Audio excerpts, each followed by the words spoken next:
We have one day to explore as much of the city of Barcelona as possible with as little money as possible. Let's see how we go.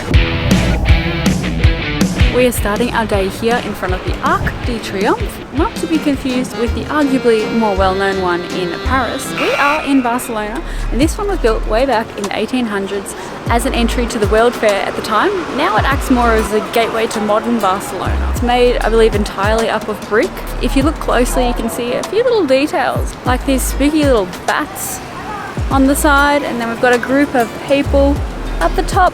It's a huge monument, very hard to be missed. And we're lucky because we're staying about a 3-minute walk from it, so it's a perfect start to our day.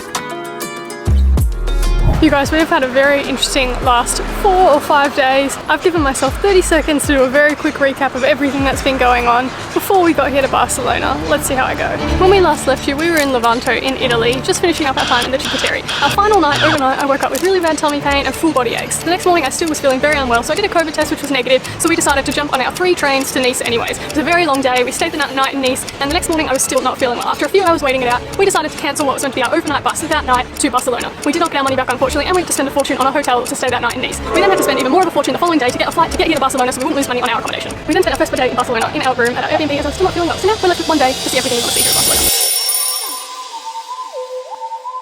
We have now come to probably the #1 tourist site here in Barcelona, La Sagrada Familia.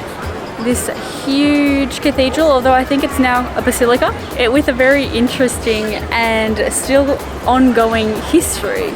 So construction began all the way back in 1882, over 100 years ago, and it's actually still under construction now, and they're expecting it to be complete in 2026, so still a few years away. It is a very, very unique styled building. I've never seen anything like it before. I would describe it as very imaginative, and by the time that it's complete, it is going to be the tallest building of worship in all of Europe. Very tall, but a strategic height, because the architect, Antoni Gaudí, I think was his name, was a religious man, and he went by the rule that man-made structures should never be bigger than God-made structures. So the height of this building is strategic in that it is actually going to be 1 meter shorter than the tallest mountain in Barcelona, which I thought was pretty interesting. Speaking of the architect, he is actually buried under the building, and as if the outside of this cathedral-like building isn't pretty and unique enough, apparently the inside is another level. It's meant to be a eye-opening spiritual experience with heaps of different colours. We had originally planned on doing that, on going in.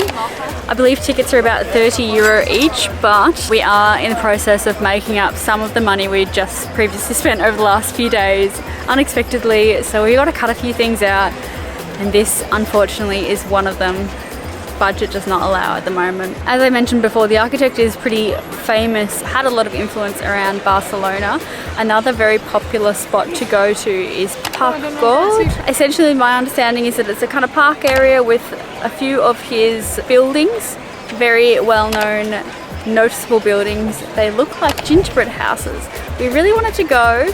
It's €12 each. I don't think we're going to get there today just because only one day here now, and as I've said multiple times, very limited money, but that is somewhere else I would recommend going if you can get there. And he definitely has a very recognizable style. Like on the top of some of the towers there are these like structures, and they remind me of pictures I have seen of Parc Güell. So very recognizable style of architecture. It kind of looks like candy on top of the towers. I'm getting a little bit peckish. It's pretty pretty is the it should be our slogan. Let's put it on a t-shirt. We are now making our way towards the Gothic Quarter. I won't lie, we did have a little pit stop at the Primarks. We're suckers for Primark. And it was like 4 stories. How could we not? But no, back on track now. We've come to Mercat de la Boqueria, hopefully I said that right, which is a big food market here in Barcelona. We are super hungry, it's almost 2 o'clock, so hopefully we can pick up a few different bits and pieces and hopefully it'll be delicious.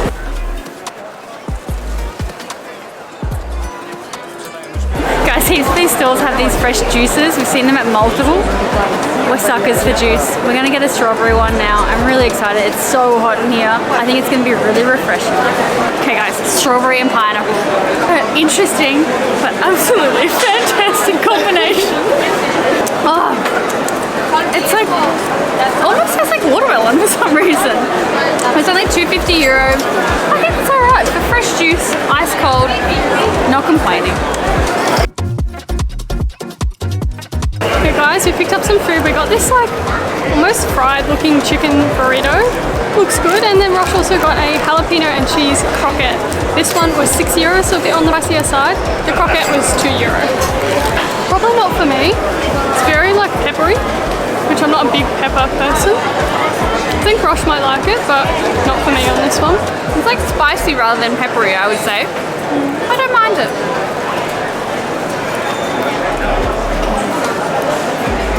It's spicy! The jalapeno tastes so good. This is my favourite thing so far. Guys, I've got an empanada next up. We had some empanadas last night and they were so good, so we've got another one. I went a bit different though. I've gone the chicken and sweet potato curry. We always eat chicken and sweet potato curry at home, so hopefully this will be delicious. And this one was €3.50. Pretty good, a little bit dry. The like pastry or outer layer on this is quite thick compared to the ones we had last night, so it's quite doughy. Overall not bad though, the flavour's very good.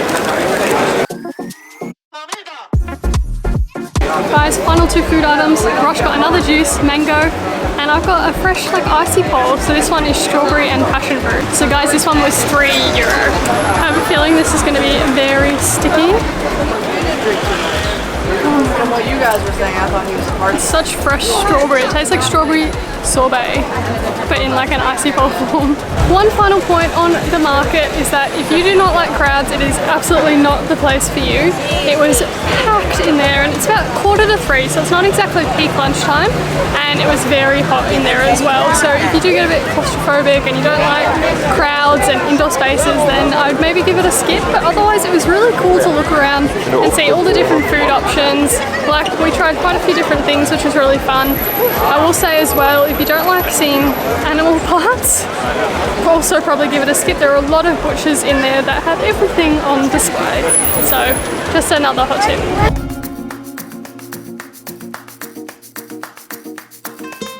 And we are now just having a bit of a wander through the Gothic Quarter here in Barcelona. So far it's pretty cool, pretty hipster, pretty indie.